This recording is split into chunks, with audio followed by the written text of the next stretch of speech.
I welcome you to this YouTube channel, the Career Academy. I am Bharat Vidika. Today we are going to learn English.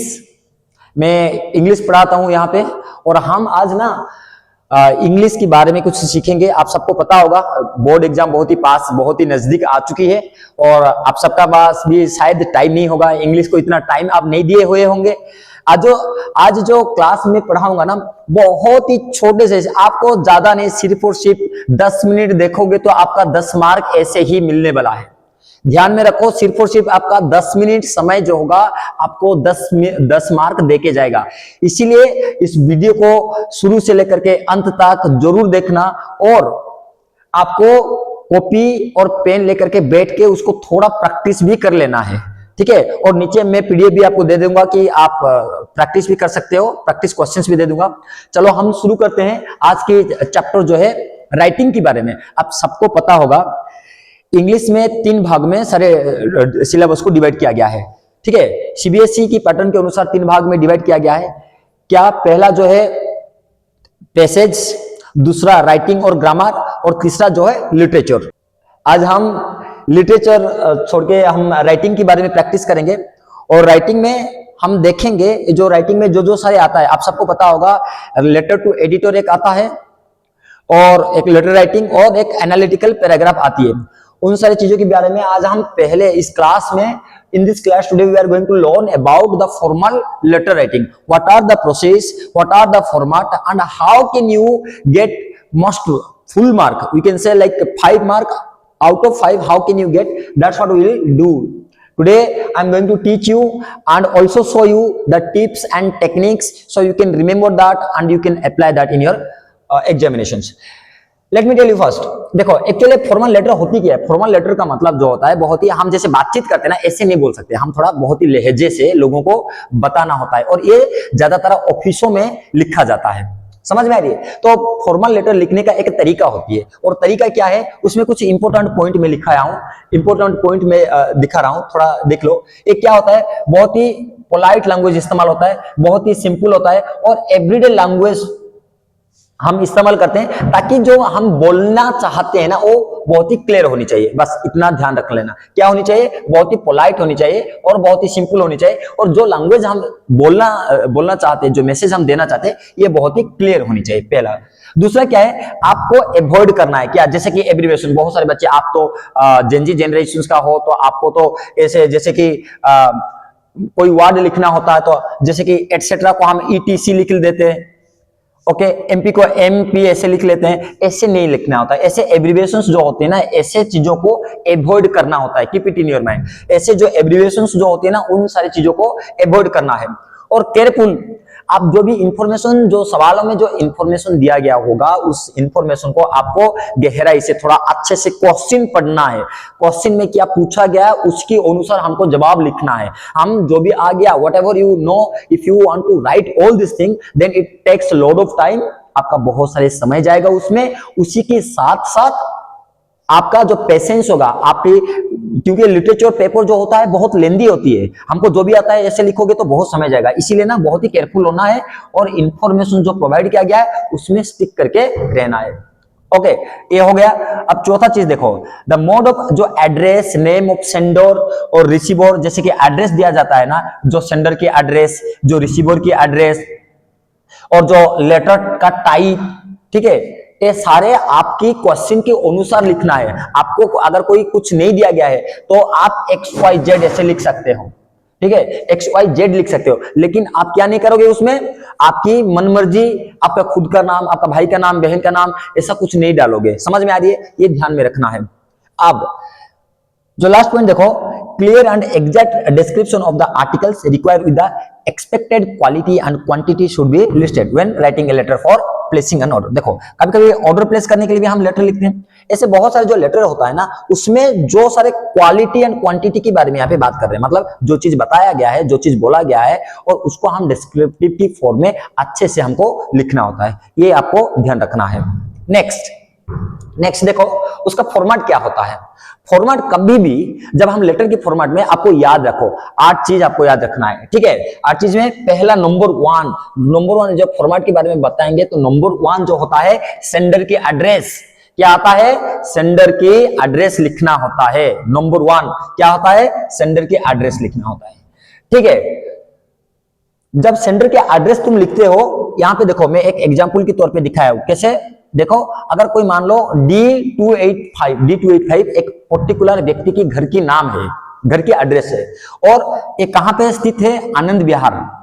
और आनंद विहार कहां पे है? मानो new Delhi. और उसी के साथ साथ do not forget to mention the pin code number. Look at that, this is the pin code number. Okay, आपको ये नहीं भूलना है। ओके, ये पहला काम है। क्या करना है? पहला आपको सेंडर के एड्रेस लिखना है, और एड्रेस के बीच में जैसे ऐसे कहीं कहीं पे कोमा, ऐसे कोमा, ऐसे कोमा, ये नहीं लिखना है। Just try to remember this. ये से जो कोमा जो होता है ऐसे नहीं लिखोगे, ठीक है? इसीलिए बोला गया है कि writing address to put a comma at the end of the each line. ठीक है, आप बिल्कुल ऐसे कोमा वगैरह कुछ इस्तेमाल नहीं करोगे। You don't use any such commas. ये पहला वन। दूसरा क्या है? हमको डेट लिखना होता है। ये पहला वन है। क्या फॉर्मेट का पहला पार्ट क्या है? सेंडर की एड्रेस। दूसरा क्या है? दूसरा जो है डेट लिखना होता है, और डेट के एक फॉर्मेट भी होता है। डेट किस तरीके से लिखा जाता है? देखो, जब हम डेट लिखते हैं तो इस फॉर्मेट में, देखो किस फॉर्मेट में हम लिखते हैं? ऐसे डेट, वेल राइटिंग डेट, देखो सितंबर 15 सितंबर 2023 में एक लिखा हूं। देखो 15 सितंबर 2023, ये इसी फॉर्मेट में डेट लिखोगे तो आपको बहुत ही जल्दी याद भी रहेगा, and you won't confuse about that. यहाँ पे देखो, थोड़ा दिखा देता हूं। देखो यहाँ पे एक कोमा भी है, ठीक है? अगर आप कोमा नहीं लिखोगे तभी भी इज फाइन दाउ, ठीक है? ये दूसरा चीज है। Now the third thing which you have to remember, ये क्या है? जिसको हम लेटर भेज रहे हैं, जिसको हम लेटर लिख रहे हैं, जो फॉर्मल लेटर जो हो रहा है जिसको हम लिख रहे हैं, उसको बोलते हैं रिसीवर। ठीक है, रिसीवर को हम जो भी प्रॉब्लम है, जो भी चीज है, हम जो बताने की कोशिश करते हैं उसके पास ये जाता है, तो उसका भी एक लिखने का तरीका होता है। और तरीका क्या है? जैसे लिख सकते हो, यहाँ पे हम एक लेटर टू एडिटर लिख रहे हैं, ठीक है? हम वहां पे क्या क्या मेंशन करते हैं? एडिटर को लिखते हैं। अब बहुत सारे बच्चों गलती करते हैं, क्या करते हैं? जैसे कि अगर द एडिटर लिखे ना, वो टू द एडिटर लिख लेते हैं, टू द, ऐसे। ए टू मेंशन नहीं करना है। टू जो है गलत है। फॉर्मेट अब चेंज हो चुकी है 2025 में, 2024 से चेंज हो चुकी है, लेकिन बहुत सारे बच्चे ये गलती कर देते हैं रिपीटेडली, और इसीलिए उनका जो फुल मार्क आने से ये मार्क कट जाता है। शुरू से ही अगर तुम गलती करोगे ना, you will it create a bad impact, ठीक है, बिफोर द एग्जामिनर। इसीलिए you have to pay attention to this, that you have to very clear, you not need to be bother for that, ठीक है? आपको देखो कैसे लिखा जाता है एड्रेस। एड्रेस कुछ इस तरीके से लिखा जाता है। देखो सेकंड, देखो द एडिटर क्या है? The editor, the Times of India. देखो इनमें से कोई कोमा नहीं है। उसके बाद ए जगह का नाम, ए जो टाइम्स ऑफ इंडिया जो है, ये जो न्यूज़पेपर जो है, ये कहां पे स्थित है? दरियागंज, ठीक है? दरियागंज में, दरियागंज की कौन सी जगह? दिल्ली, न्यू दिल्ली। और उसका pin code, do not forget to mention the pin code. Once again I am telling you, do not forget to mention the pin code, ठीक है? आपको एक तीसरा समझ में आ गया, रिसीवर का एड्रेस लिखना है। पहला क्या है? पहला जो है सेंडर की एड्रेस, दूसरा क्या है? डेट, तीसरा क्या है? रिसीवर की एड्रेस, ठीक है? रिसीवर की एड्रेस। अब चौथा जो है सब्जेक्ट। देखो जब चौथा पार्ट जो है, ये आपको हाईलाइट करके थोड़ा अच्छे से लिखना है, क्योंकि कोई भी एग्जामिनर ना इतना डिटेल्स नहीं पढ़ता, लेकिन डेफिनेटली हर कोई एग्जामिनर सब्जेक्ट जरूर पढ़ता है, तो इसीलिए उसको अच्छे से, वहां पे कोई ओवर राइटिंग बिल्कुल नहीं करोगे। इंग्लिश में ओवर राइटिंग करने के लिए मार्क करती है, एक इंप्रेशन मार्क होता है। Keep it in your mind, how you put your exam paper neat and clean, that most mark you will gate, so that you no need to overwrite in the answer sheet. Overwrite करोगे तो mark कटेगा। Look at that. ये जो चौथा point क्या है? Subject. Subject में क्या होता है? Subject most be very brief होनी चाहिए। जो भी बस विषय में, जो भी चीज के बारे में अगर आपको बोला गया है, उसको बहुत ही ब्रीफली आपको लिखना होता है। ज्यादा से ज्यादा आप 8 से 10 वर्ड तक लिख सकते हो, 8 से 10 वर्ड, ठीक है? उससे ज्यादा बिल्कुल नहीं करोगे। कोशिश करोगे बहुत ही मिनिमम वर्ड में उसको लिखने के लिए, और बहुत ही सिग्निफिकेंस, ठीक है? और ये एक्सप्रेस करता है कि मेन थीम और the crux of the letter. ये सब्जेक्ट में हम लिखते क्या है? जो सब्जेक्ट में वो सारी चीजों को लिखते हैं, जो चीज हम इस लेटर में लिखने की कोशिश करते हैं, बताने के लिए कोशिश करते हैं, उसको हम सिर्फ और सिर्फ 5-7 वर्ड में उसको समअप कर देते हैं, बता देते हैं कि भाई मैं इस चीज के लिए ये लेटर लिख रहा हूं। सिंपली ये बोलेंगे तो। वेरी नेक्स्ट टाइम और उसके बाद ये जो चौथा चीज हो गया, अब पांचवा जो the fifth point that is salutations. 5 number जो होता है सैल्यूटेशन। सैल्यूटेशन तो आप सबको आया होगा, आप तो ऐसे बहुत सारे स्कूलों तक, आप 10th स्टैंडर्ड तक आ गए हो, तो उसका मतलब आप कितने बार सैल्यूटेशन इस्तेमाल करे हो, और उसका नाम क्या है, डियर सार और मैडम होता है। लेकिन आपको सार और मैडम नहीं, दोनों चीज एक साथ नहीं, सार या मैडम ये दोनों एक साथ नहीं लिखना है। अगर लिख रहे हो डियर सार तो मतलब डियर डियर सार लिखोगे बस, और डियर मैडम लिखना है तो डियर मैडम। अगर कोई व्यक्ति है, सपोज मान लो कि कोई आप जान पहचान है, तो उसको आप डियर एरोरा, ऐसे जैसे मैं लिखा हूं देखो डियर एरोरा, ऐसे करके भी हम लिख सकते हैं। उस पर्टिकुलर व्यक्ति का नाम भी हम यहाँ पे मेंशन कर सकते हैं। अगर नहीं कोई मेंशन नहीं हुआ उस नाम, उस व्यक्ति का नाम अगर आपको पता नहीं, तो हम यहाँ पे लिख सकते हैं डियर सार ऐसे। ओके, हाँ, अब सैल्यूटेशन खत्म हो गया। अब the next one, the next point, जो आपके बारे में जो जिस चीज आप लिखने जा रहे हैं उसको बोलते हैं बॉडी। अब हम बॉडी के बारे में डिस्कस करेंगे। देखो बॉडी में क्या क्या होता है उसके बारे में थोड़ा बेहतर तरीके से आपको थोड़ा समझा देता हूं। उम्मीद करता हूं आप सब इतना तक आप आए हो, तो मैं उम्मीद करता हूं आपको 5 mark definitely will get. Definitely आपको 5 मार्क मिलेगा ही मिलेगा अगर इतना तक आप आए हो और देखे होंगे तो। ओके, अब देखो बॉडी में क्या होता है कि एक इंट्रोडक्टरी पैराग्राफ होता है। बॉडी हमेशा एटलीस्ट कोशिश करोगे 3 पैराग्राफ में लिखने के लिए, मिनिमम 3 पैराग्राफ में। क्या होता है, पहला पैराग्राफ इंट्रोडक्टरी पैराग्राफ होता है, जहां पे जो state the purpose of writing, मतलब स्टेट द पर्पज मतलब मैं किस चीज के लिए मैं क्यों लिख रहा हूं भाई, सीधा सीधा बताओगे। या I am writing for this और दैट और दोस, ऐसे। या I would like to write, I would like to draw the attention, ऐसे लिखते हो ना, ऐसे ही। और सेकेंड इंफॉर्मेशन, अगर आप जो भी चीज लिख रहे हो ना, वो कोई ना कोई तो पर्पज होगा, उसका कोई ना कोई आप कॉन्सिक्वेंस देखेंगे, कोई ना कोई प्रॉब्लम होगा, तो उस प्रॉब्लम का कारण क्या है, वहां पे तो कोई इंफॉर्मेशन होगा। तो इसी इंफॉर्मेशन को आप यहाँ पे मेंशन करोगे, जैसे कि कोई प्रॉब्लम हो गया, कोई कॉज हो गया, कोई इफेक्ट हो गया, या पॉसिबल कोई सॉल्यूशन है, तो इसी फॉर्मेट में, इसी इंफॉर्मेशन की पैराग्राफ में आपको लिखना है। ओके, तीसरा जो पैराग्राफ होगा एक कंक्लूडिंग पैराग्राफ होगा। ठीक है, एक कंक्लूडिंग पैराग्राफ जो होता है वहां पे आप होप करते हो, क्या आपकी कमेंट देते हो, आप रिक्वेस्ट करते हो, या अगर कोई सॉल्यूशन है उस सॉल्यूशन को आपको मेंशन करना है। मैं आपको ये सारी चीज ना मैं आपको दिखाऊंगा, ठीक है, डेमो में। देखो आप कॉम्प्लीमेंट्री क्लोज हम जब करते हैं ना, I would like to draw the attention, ऐसे ऐसे बोलते हैं। Okay, I am thinking you, ऐसे ऐसे बोलते हैं। जो एंड की जो पैराग्राफ एक होता है, उस पैराग्राफ में क्या होता है, आप कोर्टेसी को एक्सप्रेस करते हो। क्या कोर्टेसी को एक्सप्रेस करते हो। एंडिंग लेटर आप एंड में लिखते हो your sincerely, your faithfully, your truly. ठीक है, हम उसको कॉम्प्लीमेंट्री क्लोज या सब्सक्रिप्शन भी हम बोलते हैं, आप ऐसे लिख सकते हो।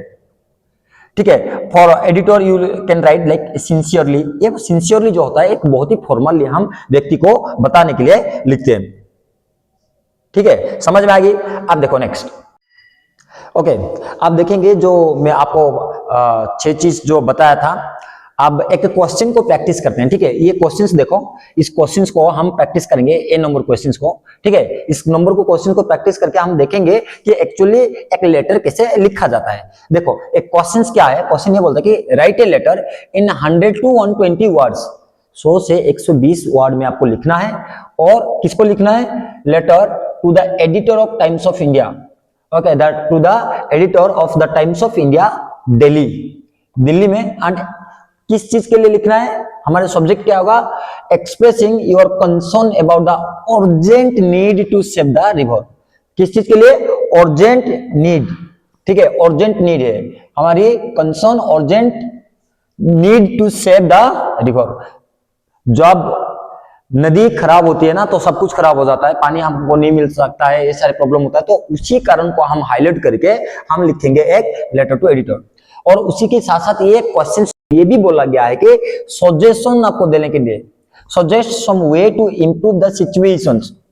और आप है कौन, आप रेणुका सिंह है। ठीक है, ध्यान रखो जो नाम आप यहाँ पे क्वेश्चंस में मेंशन किया गया है उसी नाम को आप मेंशन करोगे, इधर उधर का नाम बिल्कुल मेंशन नहीं करोगे। Do not write anything else outside the questions. Keep it in your mind. Neither the mark will be deducted. Okay. Now let me write and show you this how it has been written. देखो हम कैसे लिखा जाता है। पहले ये क्या है, ये जो है सेंडर का address D45 mall road new Delhi. और कौन सी दिन के लिए, यहाँ पे थोड़ा गलत हो गया, ये बिल्कुल नहीं लिखोगे, ठीक है। ये डेट की फॉर्मेट में यहाँ पे लिखा हूं, ऐसे डेट की फॉर्मेट में लिख सकते हो, और अगर चाहोगे तो आप ऐसे भी लिख सकते हो 18 जून, ठीक है, 2024, आप ऐसे भी लिख सकते हो। ये फॉर्मेट में भी चलेगा और ये फॉर्मेट में भी लिख सकते हो, दोनों फॉर्मेट। ओके, ये क्या है, डेट है। This is the number 1, this is the number 2, आप नंबर 3। नंबर 3 क्या है, एड्रेस है, ये address, sender address, receiver address, ठीक है, ये रिसीवर का एड्रेस। और ये क्या है, डेट, ये क्या है, सेंडर की एड्रेस।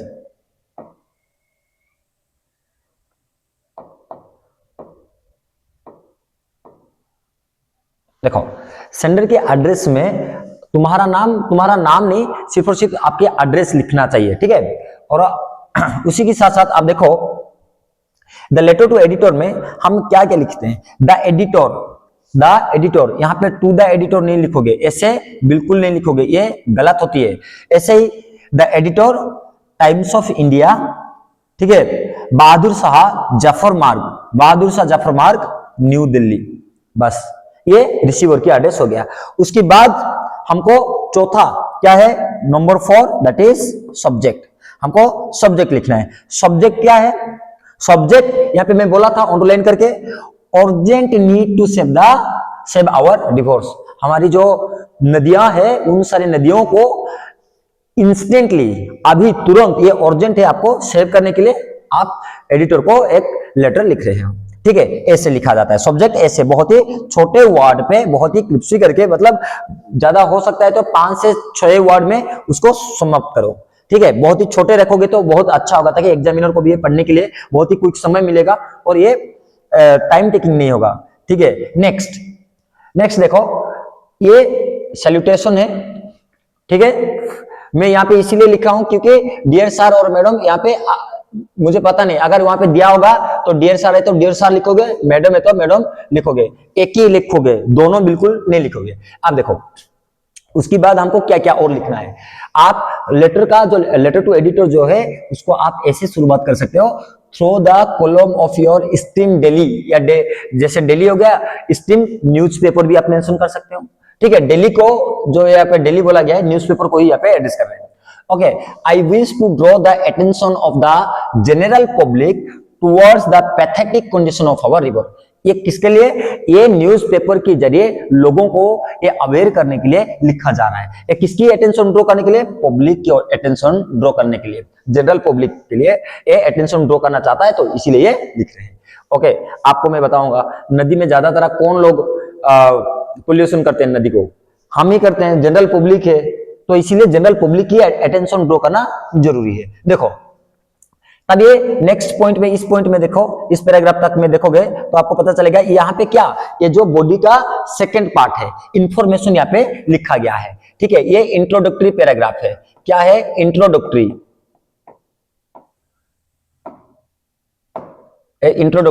ये जो है इंफॉर्मेशन,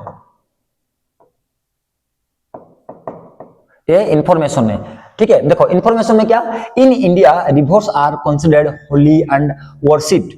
हम उसको बहुत ही पवित्र मानते हैं, उसको माँ बोल के उसको पूजा भी करते हैं, जैसे कि गंगा हो गया, ब्रह्मपुत्र हो गया, ठीक है, ऐसे महानदी हो गया, उस नदियों को हम पूजा करते हैं, और पूजा करने के बाद भी उसी के ऊपर हम कचरा भी फेंक लेते हैं, उसी के ऊपर जो भी चीज होता है उसी के ऊपर फेंक लेते हैं। तो इसीलिए हमारा भी ये जिम्मेदारी है, सिर्फ और सिर्फ ऐसा नहीं कि आप एग्जाम के तौर पे पढ़ लिए हो, नहीं, ये थोड़ा आपके लिए भी ये महत्वपूर्ण है। जब भी कोई नदी पे कोई चीज फेंकते हो तो थोड़ा अवेयर हो जाओ कि ये नदी को हमको ही, हमारी ही जिम्मेदारी है उसको क्लीन रखना, पोल्यूट नहीं करना है, ठीक है। देखो, सो however bathing, washing clothes in the rivers, dumping industrial waste, sewage from our house, etc. इन सारे कारणों के जरिए, इन सारे काम के जरिए नदी पोल्यूट हो रही है, नदी गंदा हो रही है। किन किन से, जैसे कि बाथिंग है आप, और अगर कोई एक्स्ट्रा कोई इंफॉर्मेशन है आपको पता है तो यहाँ पे आप मेंशन कर सकते हो। यहाँ पे एक बेसिक सा इंफॉर्मेशन यहाँ पे दिया गया है ताकि आप समझ सको, ठीक है। इसलिए so waste sewage from our house, इसी कारण नदी पोल्यूट होती है। हैव पोल्यूटेड द रिवर, नदी क्या हुआ, इसी कारण के जरिए नदी पोल्यूट हुआ है। This water reaches us and we use it in our day to day life. और वही पानी आपके घर में जो पानी आता है, जो टैप से आता है, जो पाइप से आते हैं, कैसे आती है? क्या आप खुद सॉरी कुआं खोदे हो क्या? नहीं, जो सप्लाई का पानी आता है ना, ये नदी की पानी आती है। तो इसीलिए आपका ही ये जिम्मेदारी है, आप जितना उसमें खराब करोगे, गंदा करोगे, वही पानी आप ही कंज्यूम करोगे, पियोगे। That's why you have to be responsible for that. This is the important thing. Okay, look at that. Then as a result, what is the consequence of that? When you pollute the river, the consequence was that you will get you will get trouble in out of that.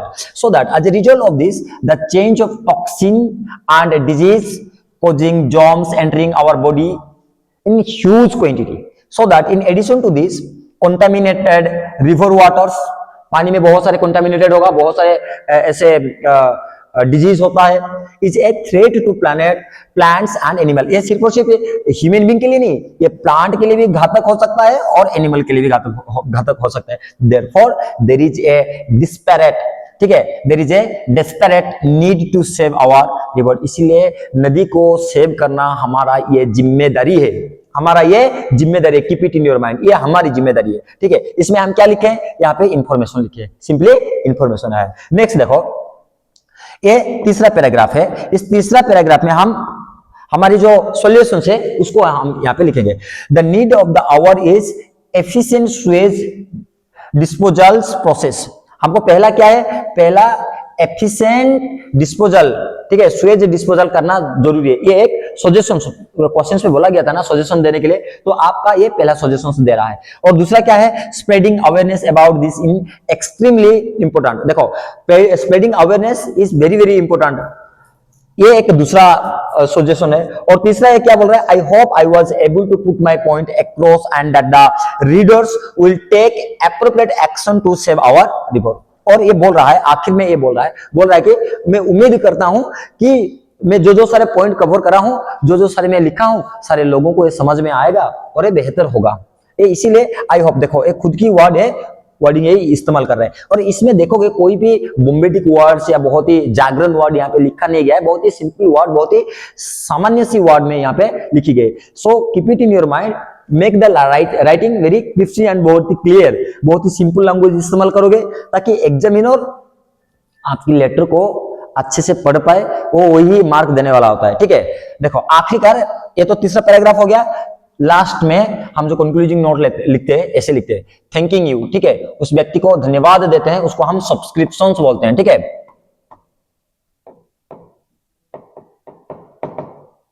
ठीक है, subscriptions बोलते हैं उस व्यक्ति को, किसको? Editor को, क्योंकि आपका पेपर को, लेख को या आपका जो आर्टिकल को ये छपा है, तो इसीलिए उसको धन्यवाद दोगे। और योर सिंसियरली रेणुका सिंह, ठीक है, इतना लिख करके आपको छोड़ देना है बस। अगर तुम इतना करोगे, definitely I certain you that you will get 5 mark, 5 out of 5 mark. Okay, keep it in your mind. Mark segregations कैसी होती है? पहला जो होता है आपका फॉर्मेट के लिए, फॉर्मेट के लिए 1 मार्क मिलता है, बॉडी के लिए 3 मार्क मिलता है, और एक्सप्रेशन मतलब आपकी जो ग्रामेटिकल एरर ये सब नहीं होनी चाहिए, इसीलिए 1 मार्क मिलती है, ठीक है। अगर आप फॉर्मेट सही करोगे और बॉडी में सही कंटेंट लिख लोगे तो ऐसे ही आपको 4 की 4 मिल जाएगी। अगर ये वीडियो देखे हो, अगर आप ये थोड़ा प्रैक्टिस भी करे हो, तो आपको 4 मार्क, 5 में से 4 मार्क मतलब जरूर मिलेगा। अगर आप कहीं ओवर राइटिंग नहीं करोगे, अगर कोई ऐसे नहीं कटोगे, ऐसे नहीं कटोगे और बहुत ही क्लीन से लिखोगे, तो जरूर एक्सप्रेशन के लिए भी आपको 1 मार्क मिलेगा। और 5 से 5 मार्क आपको मिल सकता है अगर छोटा सा प्रैक्टिस, ज्यादा नहीं, 4-5 क्वेश्चंस को प्रैक्टिस कर लो, बस हो जाएगा। Okay, thank you for being here, you have watched very long time, thank you so much.